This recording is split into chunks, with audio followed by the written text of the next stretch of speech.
Guys, I got another rhyme, another rhythm for y'all to listen. I'm never quitting on my mission. I'ma roll with what I'm giving. Got some ambition, this new edition, filling positions. Looking at the void in myself and feeling what's missing. Better watch the way you going, better go in the right direction. In the moment you stressing, but you gon' be counting blessings. And I know that for certain. Keep on working, open curtains, haters swerving, cause they ain't ready for your final version. I'm never gonna give up. Fall down, I just gotta get up, yeah. You're listening to the Tom Ficklin Show on WNHH-LP 103.5 FM, your home for community radio. Good morning, everyone. Good morning. I was joking somewhat with Dr. Gallegos and Dr. Miller, who are joining us today with the One Heart Initiative, along with some of the cultural ambassadors, about that by benefit of WNHH 103.5 FM, we're local, yes, but we're really global in our reach. And it's such a blessing to be able to reach folks wherever they might be on the planet. And even for the folks that might be some people on planets that are undiscovered. I say that kind of tongue in cheek, but it's very important that we can reach folks through your neighborhood, through your church, through your network, just through your home, in terms of the vital information that WNHH 103.5 is providing. And today we're talking about the One Heart Initiative, and each host on these shows are, I think, selfishly driven, ego-driven, to think that their shows are the best. And I think that my show is the best. We have other good hosts, but best in terms of the information. It's proactive information. It's future information. It's immediate information that you can use. We know about the chaos in life and society, but tune in to WNHH 103.5 to the various hosts. And today in particular, in terms of the One Heart Initiative, what does that One Heart Initiative mean? Not from just a metaphorical standpoint, but from a literally significant and tangible, practical aspect about research and precision medicine and cardiovascular research, but even more importantly, and the cultural ambassadors with Reverend Perry and Reverend Clayton will chime in to kind of amplify the context. We can all join in, if not eliminating heart disease, delaying, if not abolishing, just making it not as severe. So let's jump right in. Welcome everybody. We have Dr. Miller and Dr. Gallegos are with us. Dr. Miller is the Assistant Professor of Medicine, Cardiovascular Medicine here at Yale Medical School, and Dr. Gallegos is Assistant Professor in Cardiovascular Medicine. Welcome, doctors. How are you guys doing? Thank you. I was mentioning before we went on air that there's so much we want to cover, so maybe around 40 minutes, if we haven't kind of touched upon some of the key points, or even if we want to just reiterate some of the things we've talked about right now, that's fine.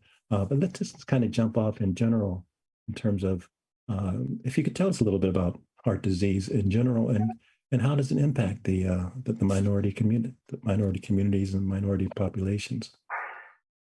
Well, good morning. I guess I'll take that question. My name is Cecia Gallegos, and I work with Dr. Miller in the One Heart Initiative. So, heart disease is really the leading cause of death amongst men, women, and people of most racial and ethnic groups in the United States. The most recent numbers calculate that one person dies every 34 seconds in the United States from heart disease.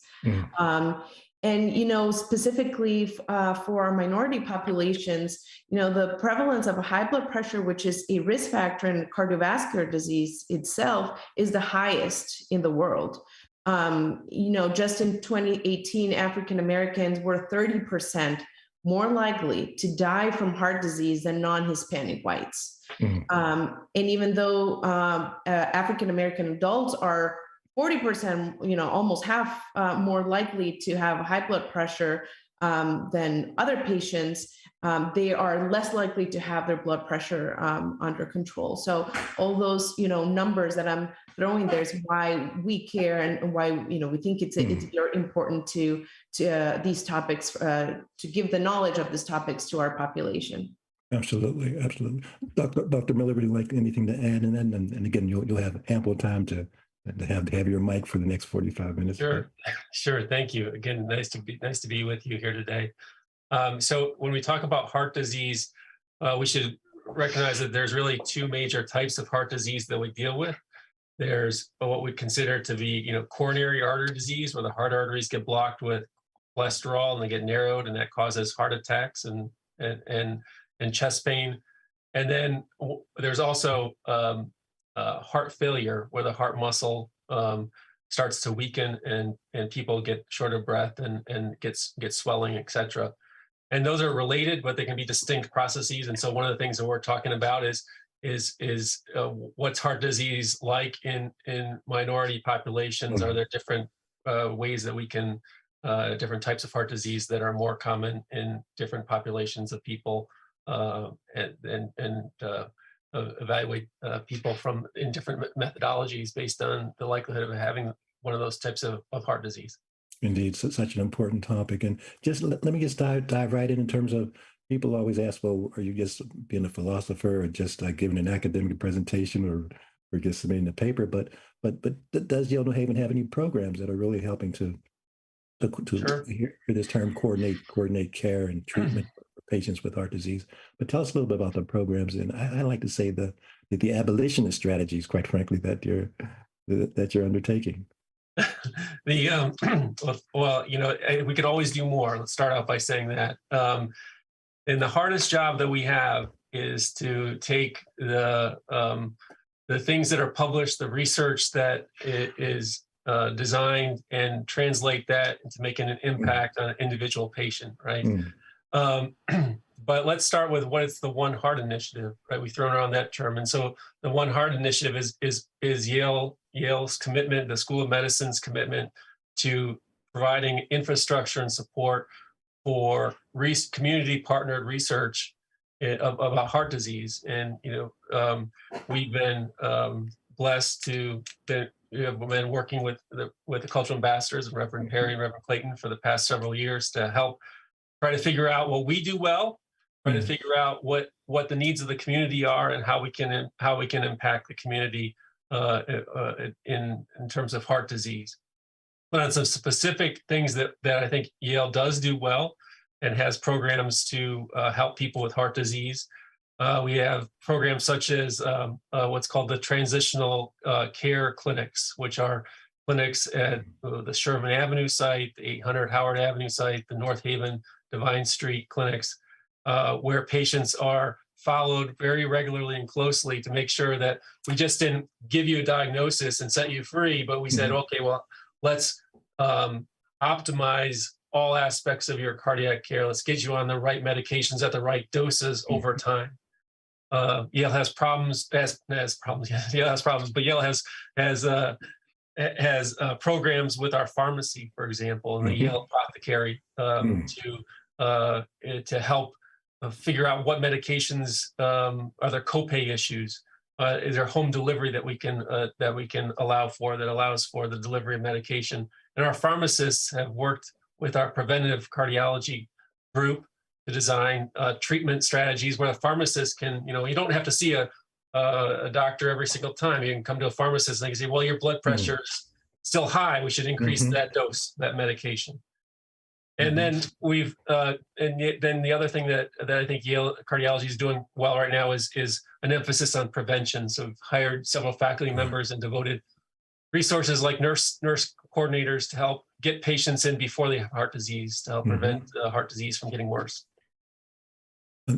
Dr. Miller, and I guess just before Dr. Miller, I know you want to respond. I really appreciate. I mean, Dr. Gallegos, but I really appreciate Dr. Miller's mentioning about the system integration. I think the regular consumer doesn't really understand how the systems have to work together and to coordinate for the patient benefit. But Dr. Gallegos would like to share any comments in that regard about programs and coordination. Yeah, and I think, several of our colleagues, for example, Dr. Erica Spatz, along with nursing, have started programs, for example, detection of high blood pressure in the community, and they've been coming out and taking blood pressures and, kind of creating or letting people know, it's like, okay, well, maybe we need to get you into our programs to start treating or preventing risk factors to developing heart disease. Excellent. Let's jump around, and I know the listeners might, I guess, bear with us because there's so much information we want to share. But I wanted to kind of go to maybe even possibly signs or symptoms that people should be worried about or be aware of, particularly if they might be at risk for heart disease. So, doctors, tell us about it. What are some of the signs or symptoms that people might I don't want to say be worried, just to be aware, and educated and informed.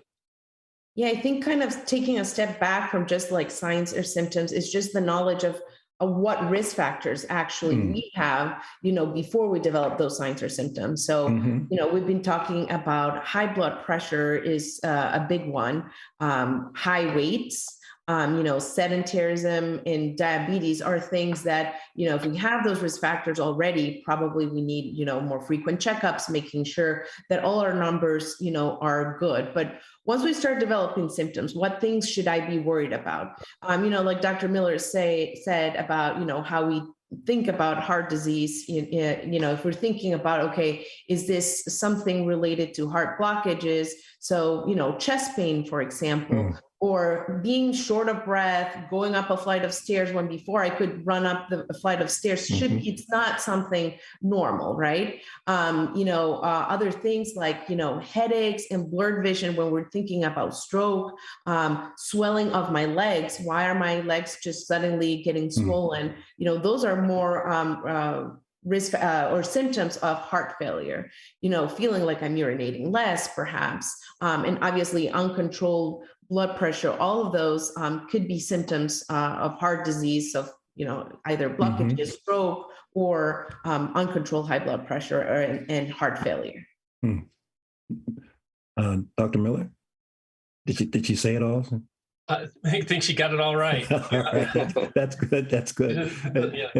And Dr. Perry and Dr. Clayton, I'm going to come to you guys in a second, so be patient. Really good to see you. Good to see your faces. Absolutely. We kind of referenced this earlier, but I wanted to see it about in terms of the particular types of heart disease that might be more common. And again, people often ask me on the show, Tom, are you taking too much of a deep dive into the weeds in terms of particularity and specificity? But I'm sorry, that's just, we want to just share the detailed, specific information, the delineated information for folks to be aware of.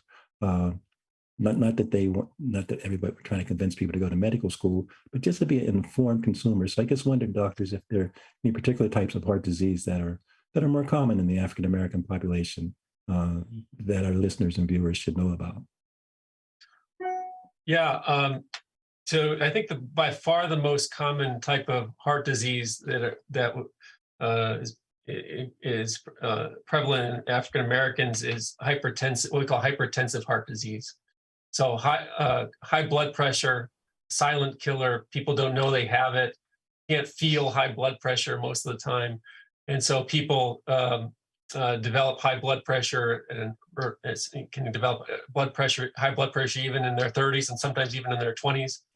And then they don't realize it until 20 years later when now they're starting to deal with the symptoms that Dr. Gallegos was talking about swelling, shortness of breath. And at that point, the heart disease has been manifest for a long period of time where we could have addressed it.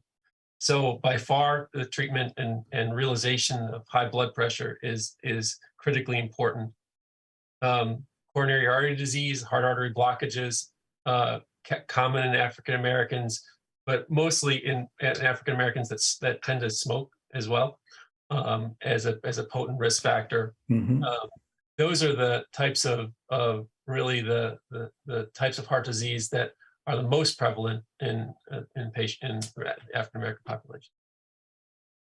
And we're going to come to the SCAN MP study program in a second, but I wanted Dr. Gallegos to give you a chance to even just repeat about you talked about prevention, but what can community members do to prevent or detect?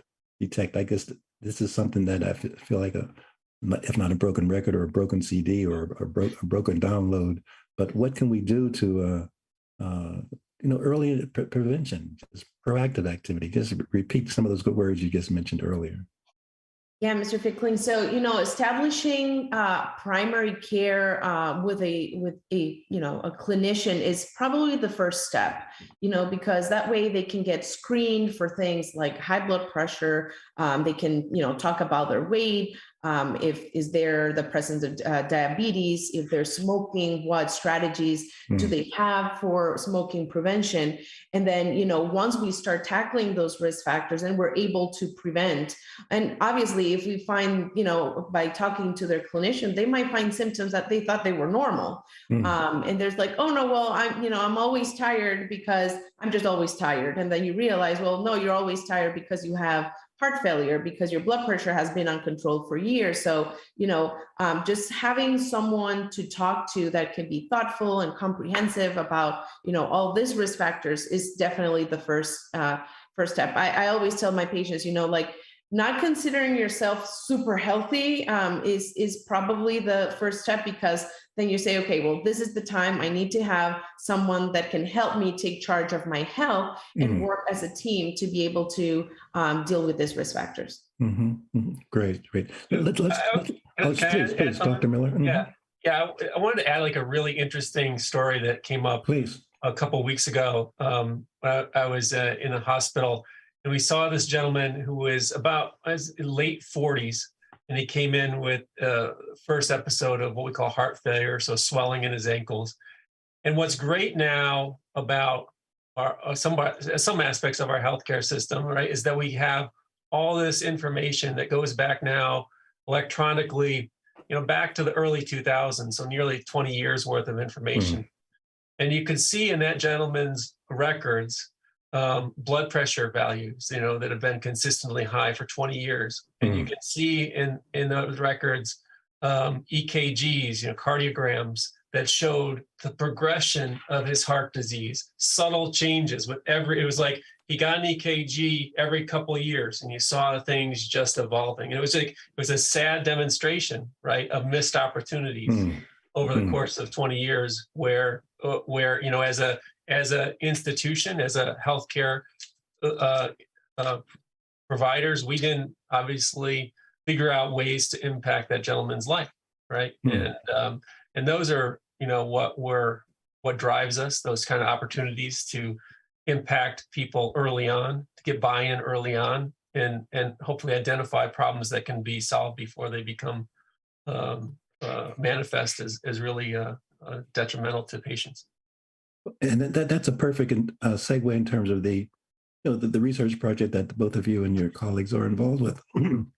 So tell us about the SCAN MP study, because it's proactive, it's collaborative, it's for everyone's benefit, so that gentleman that you mentioned, those stories become fewer rather than increasing. So tell us a little bit about the research project that the team is working on, and Sure. Actually, and obviously, it's going to be direct benefit to the African American community as well. Yeah.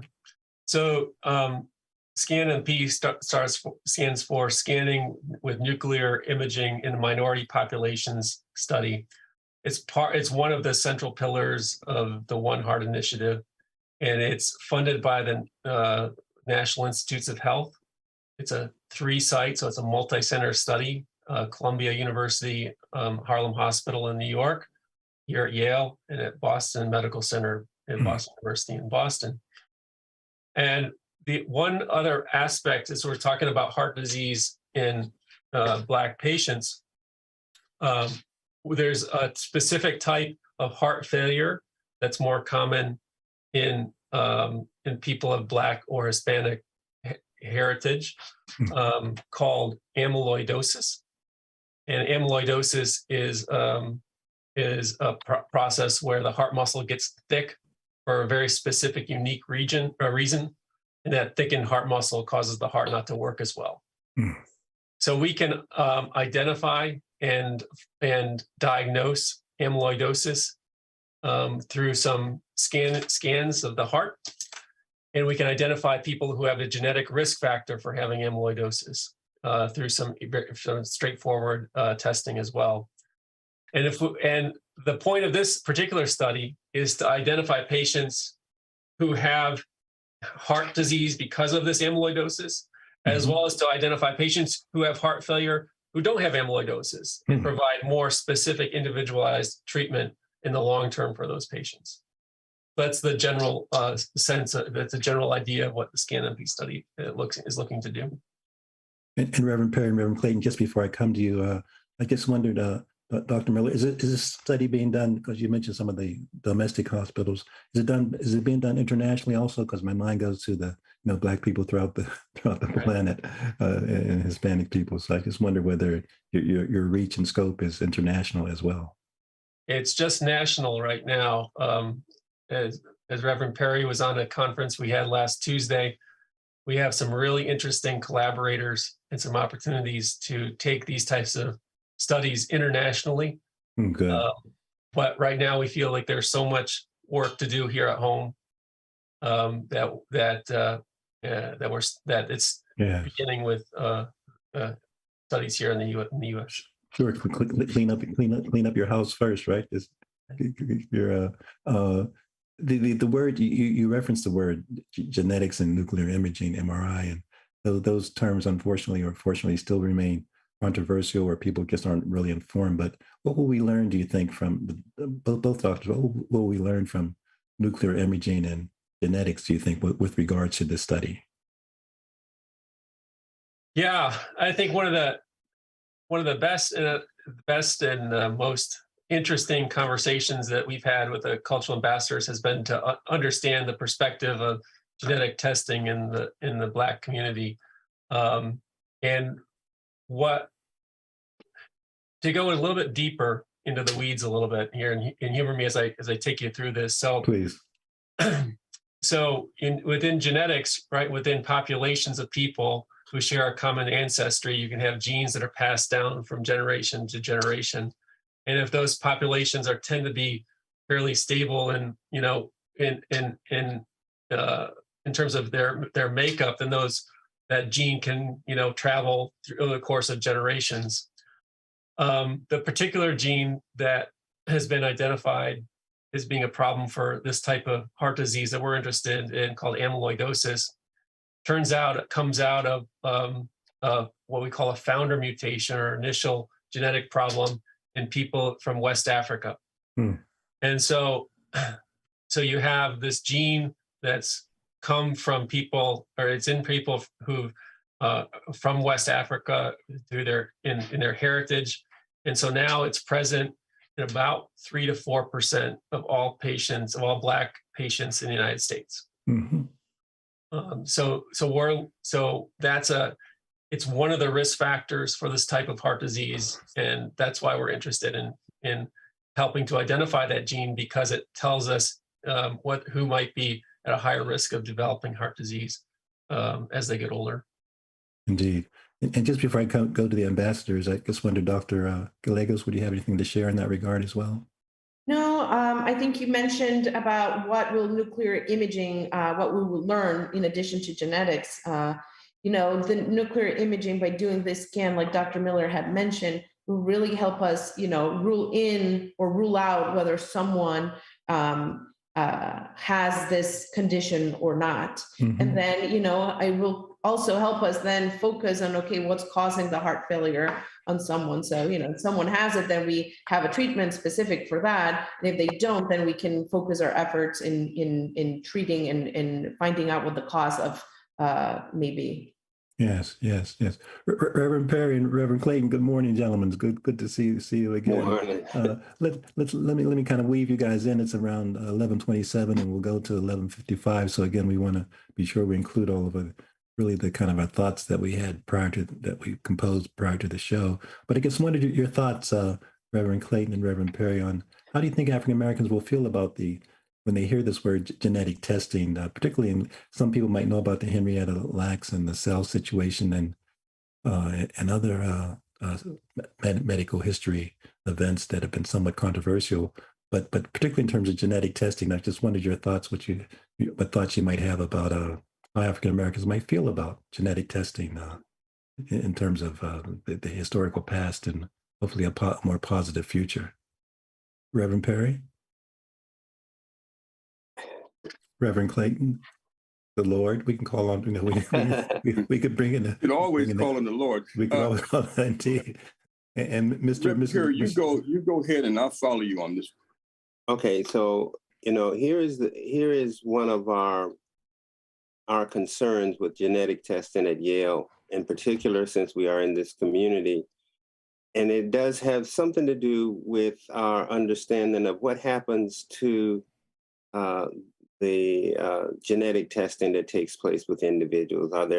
Is it just for one study, or is it passed on for other studies? Are there people profiting from this and individuals who are not? So that was one of our concerns. What is the integrity of the study when it deals with that? In terms of genetic testing, African Americans have been on, 23andMe and other places because we want to know.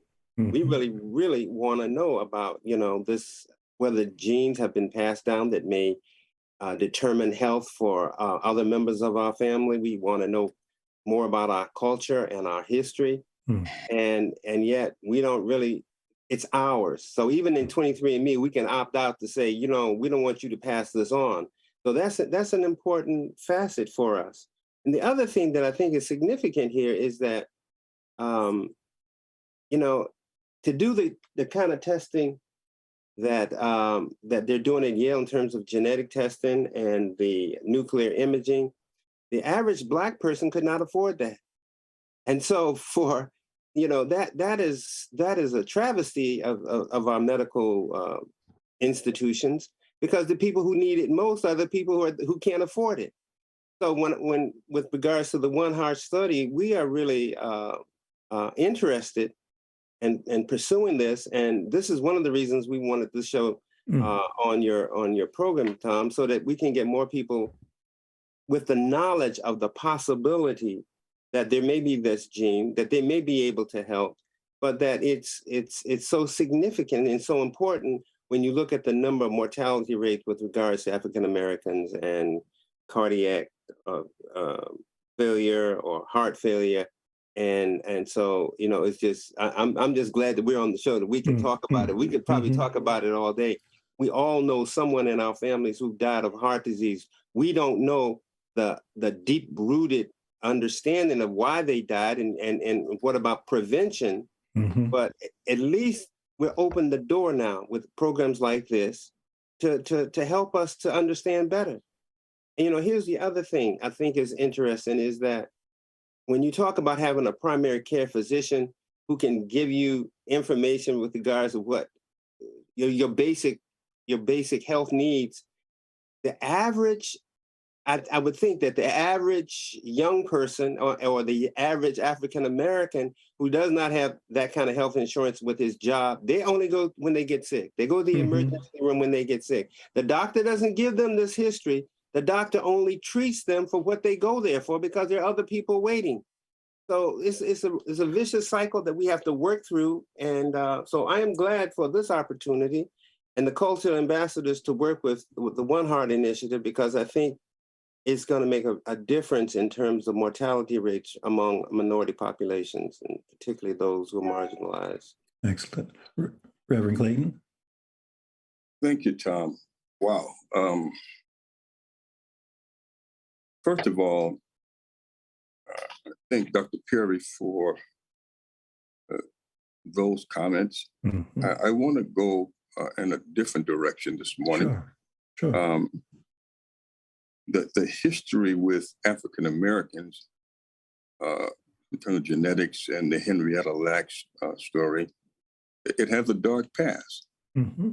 But Yale University is taking some or every precaution to safeguard people, to protect their medical information. They do so much to keep the medical records confidence because it's the law.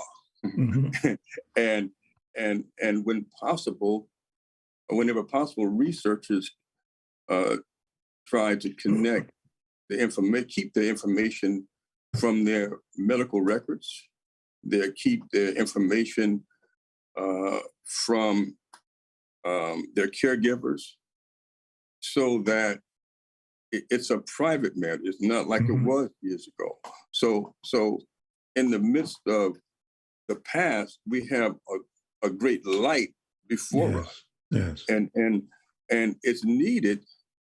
This genetic study is needed because how else? It might be. It's the best way, one of the better ways to find out what's going on in our families, Mm-hmm. and it might be able or can prevent other family members from getting the diseases that we're talking about, especially Indeed. heart disease. Indeed. So with that in mind, and the persons must know, our listeners must know that if you're involved in a study, the privacy measures are in order, Yes. but you also have the right to opt out if you decide that it's not for you. Mm-hmm. Now, the Mm-hmm. bigger issue that Dr. Perry talked about, this genetic studies are so expensive, who can afford it? So we have to figure out a way to help those that need it the most to be able to get these treatments so that the people in our communities can benefit from them. And really so insightful. Dr. And Tom, Miller, let me just please. Mm-hmm. take you back here one more time. Sure.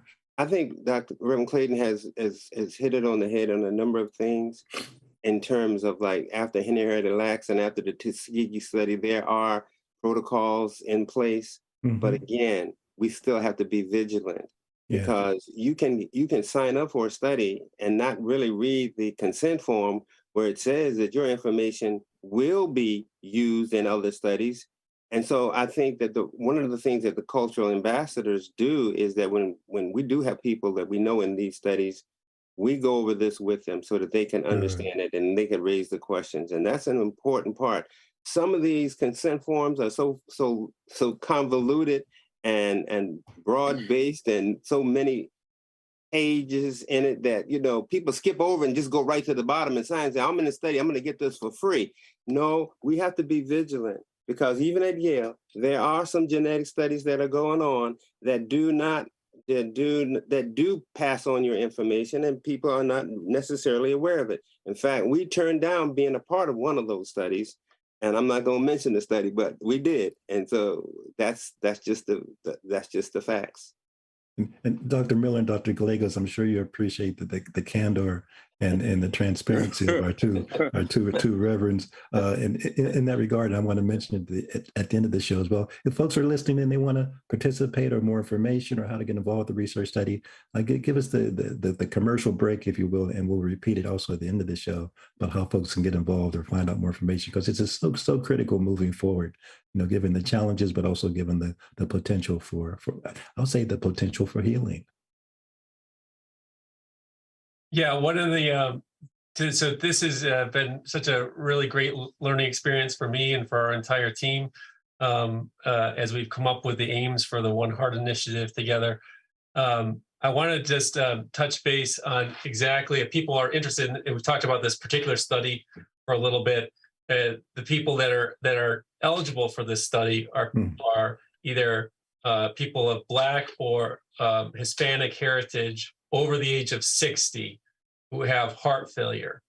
Those patients, we're doing this study to try to figure out why they have heart failure, and that's what we're trying to establish. And so that's the people that are eligible for that particular type of study.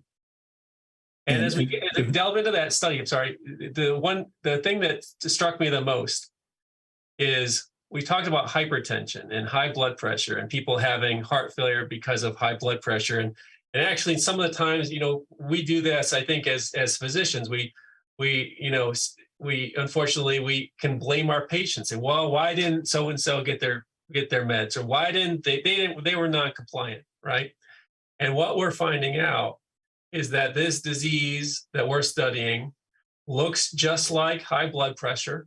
The heart looks very similar to somebody's high blood pressure. And we're seeing these patients now in their 60s and 70s saying, oh, you just didn't treat your high blood pressure for 40 years. It's your fault. But what we're finding out, it's not your fault, right? There's this genetic component to it that we didn't understand. And that now we have that there's a potential treatments for it, and that understanding and that ability to dismiss this blame aspect of that sometimes gets put on patients, I think is really powerful. Mm-hmm. Dr. Gallegos? And just kind of what Dr. Miller was mentioning about, the blame factor of things, even when we think about why do African Americans have higher rates for blood pressure? Actually, some research also shows that there might be a gene that makes African Americans more sensitive to salt.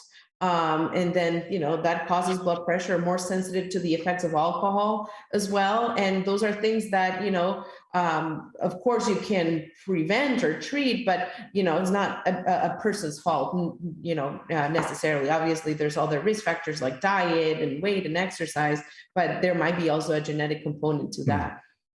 I'd like to ask a question. Is this more prevalent in females versus males? I mean, that's a hard question because there may be more females in the field and less males, because males just don't live that long. It seems like African American males die younger than their counterparts here. But I'm just wondering, in your particular study with regards to this, it just seems like as a people, we do suffer from hypertension.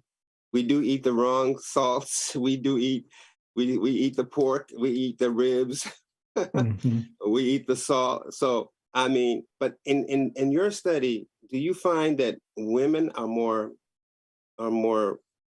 there's a higher risk with women, with African American women than men? Actually, that's a great question, Reverend Perry. And it gets down to the issue of having the gene doesn't always mean you have the disease. So this gene goes to both men and women in the same proportion, so 50-50, right? It doesn't matter if you're a man or a woman. It's not a sex-linked gene, so to speak. But the people that get the disease tend to be more men. And so there's influences from outside on the gene, right? Just having the gene doesn't mean you get the disease, but maybe it's the gene in combination with some underlying hypertension that work together to make things worse. And so we don't understand why women tend to be less affected by this genetic heart failure problem that we're dealing with, but they do. What I do note in my clinical experience too, just, seeing the patients in clinic, that women do tend to seek medical attention much more than men, just in general, not specifically for that. So we might be seeing more of those patients. We're at 11:41 and we'll go to 11:55, but I wanted Dr. Miller and Dr. Gallegos share, if you would, if someone again wants to participate, would like more information, is there a particular number or website, or what's the best way to kind of increase really gets the public awareness in our educational level?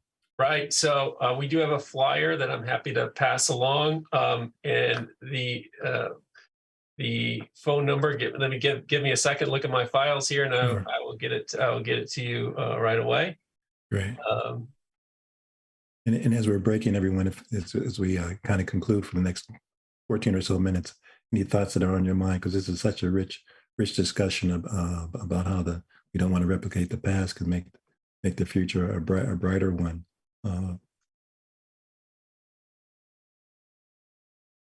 No, I think that getting the message out is really what Dr. Miller and Dr. Gales are asking us to help with, just getting the awareness into the community. And I think that's, so we do have the newsletter, we have your show, and then we have our pulpits, and we have our community contacts. So all of those things are important. And I think, how many people are you looking for to be in the study? So there will be 800 people total across all 3 sites.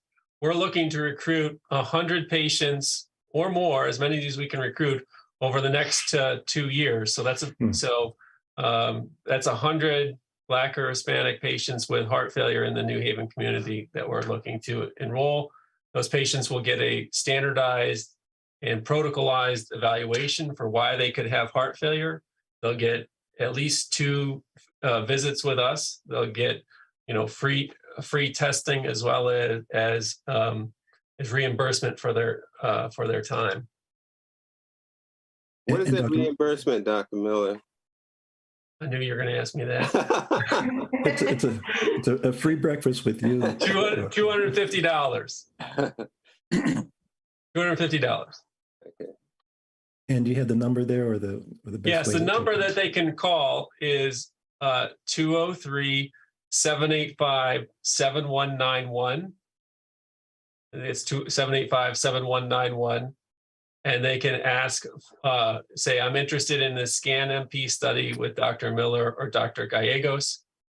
Our nurse's name, research coordinator, is Cynthia, and she'll be the person who'd be able to contact them and get further information.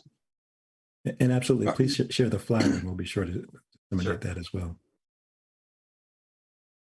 Reverend Clayton, I thought you were about to say something.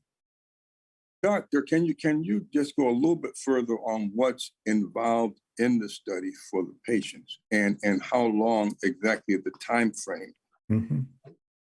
Sure. So, right. So if you're over 60 and you're Black or Hispanic and you have symptoms of shortness of breath, or even if you've been given the diagnosis of heart failure before, if we take a look at preliminarily, look at your record a little bit and make sure that there's nothing that would make you not a candidate. You get a physical exam, some questionnaires, an EKG, so a cardiogram, some lab tests, an ultrasound of your heart to look at the heart structure and function, the nuclear test to look for that amyloid disease we were talking about, and then the genetic test to see if there was the genetic component of that heart failure as well. Again, those are all research studies. We share those results with you, and we provide you with a summary of what we think is wrong in terms of the type of heart failure you might have.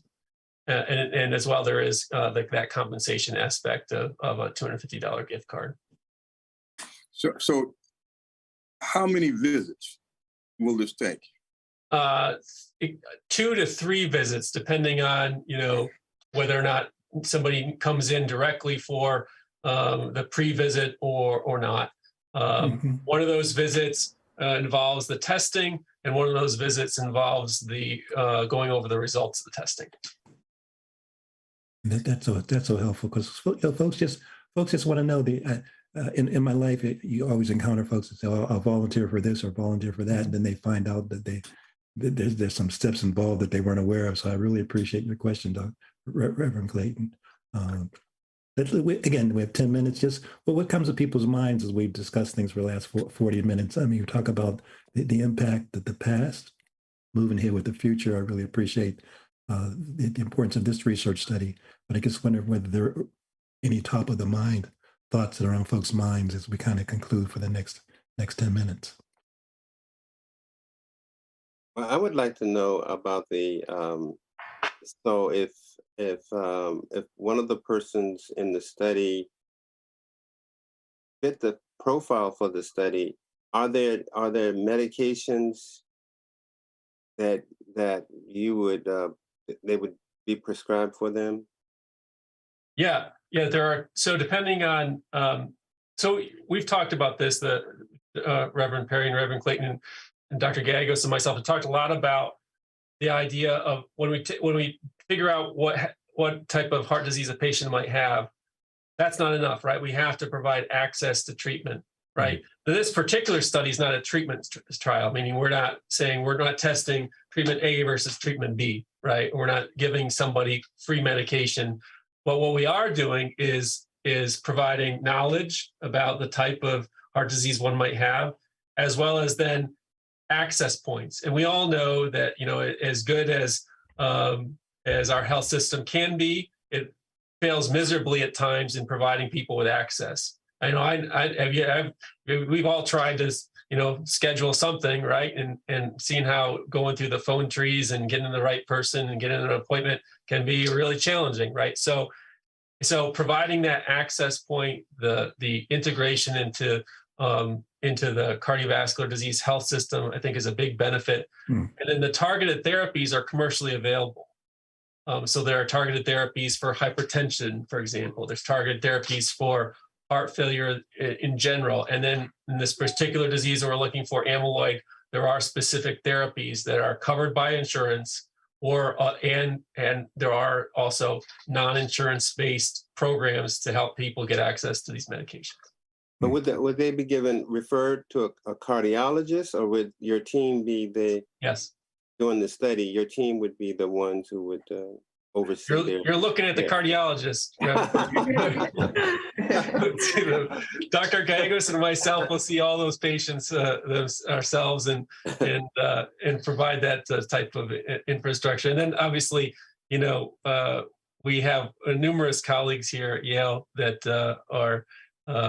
have expertise in heart failure or in prevention or combination thereof, that were along with the resources that I talked about with pharmacy and other advanced practice providers that can provide access and longitudinal care for these patients. Dr. Miller, if the person was in Bridgeport or Branford, would they be eligible? Absolutely. No geographic restrictions other than they have to travel. The study is performed here at the York Street campus. So the imaging study, because we have to have everything, the same for everybody. We do the imaging studies up here. We work with Yale Center for Clinical Investigation, their clinical research unit on College Street, and then we have them seen here at the main hospital. Great, thank you. It occurs to me with Reverend Perry's comment about who would the participants be working with is so key, because just to see your faces, the familiarity. We hear this term relationships, but just to know the people, to know that there are other human beings. You're not just hidden in some academic tower, that you're really, really transparent and available. I really appreciate that question, Reverend Perry. And just also to remind, the participants that it's not like we will forget about them after the study is done, right? And so that they know they're with us receiving care longitudinally. Because I think those are also worries. Is like, okay, well, they only saw me for 2 years and then, they forgot about us. No, that's not, the point of the study. They'll continue to see us. And both, as we conclude, again, we have about 4 minutes, but Dr. Miller and Dr. Gallegos, and then ambassadors, please chime in. But just as you were talking, Dr. Gallegos, about research, it's done for a reason. It's done. I mean, people forget penicillin, vaccines. We forget that these things did not just come out of the blue. So just talk about the impact of research and your optimism about why you're involved with this study, and also just your commitment to the medical profession. I think folks need to realize this is a global kind of consensus that we have to build about taking ownership of your health in every respect. I want to give you a chance to be a medical philosopher for a few seconds, and then Dr. Miller. I must look like the philosopher type. I don't know. You're exactly right, Ficklin. It's a long journey, right? When we talk about, I started working on this particular issue about 12 years ago. Our first therapeutic for this particular condition came out in 2019. So we're only really 3 years into our ability to treat cardiac amyloid in a specific way. And we know that in the next 10 years, there's going to be dramatic changes in our ability to help our patients, both being able to diagnose them better and to treat them better. And so you look at this as a long continuum. There's going to be bumps along the road. You got to go into it with a long-term view, and you have to realize that you just got to go into it. I think you got to go into it with the idea that you're trying to do the best you can for as many people as you can, and that you got to hopefully you assume that everybody's going to have good intentions and try to do their best for the patients and the people that volunteer for these studies are the real heroes, right? Yeah. They may or may not get something out of it, but we have patients that, spend time with us and take time out of their day to come here and help out. Mm-hmm. And that's really what is really gratifying to be able to help them somehow, but to see them also give back when sometimes it doesn't help them individually. Indeed. Dr. Let me say this. And looking at both of you doctors, I kept saying, which one of you would I want to go to? But because both of you are so good, you know, and I'm glad that it's not two men or just two women, because it kind of like it's really a perfect match. It's a blend. But yeah, I feel comfortable with either of you. So that's a great, tribute to both of you. You're just so warm, and your passion for what you do, I think, will look at Irvin Clayton. It comes through. We have about 90 seconds. Dr. Gallegos, I want to possibly give you the last word and then have Dr. Clayton. Just to add to what Dr. Perry mentioned, back in the day, both Dr. Miller and I saw patients together, when I was his mentee. So there was a time where we were both together in the room. So, we want our patients in our community to know that we are driven by data and by research, not just, we make up treatments and that's what we're offering. My husband and I were both from minority groups as well. And we, just to kind of give an example, we both volunteer for the COVID vaccine trials.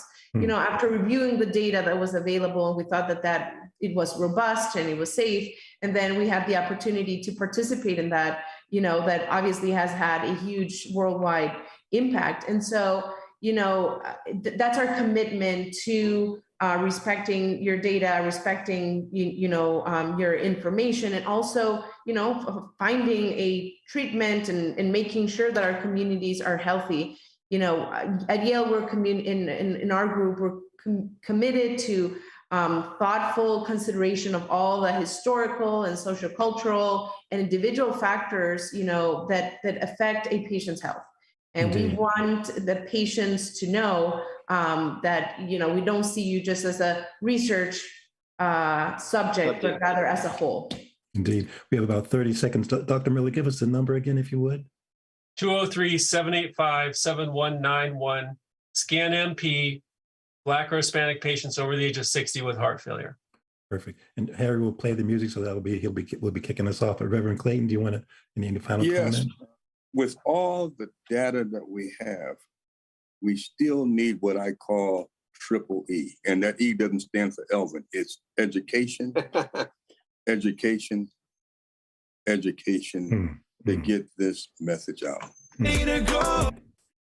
All right. Amen to that. Thank you, everyone. Thank you. Thank you, cultural ambassadors, Dr. Miller, Dr. Gallegos. It's been a pleasure. We'll continue to beat the drum and share the mission and share the passion.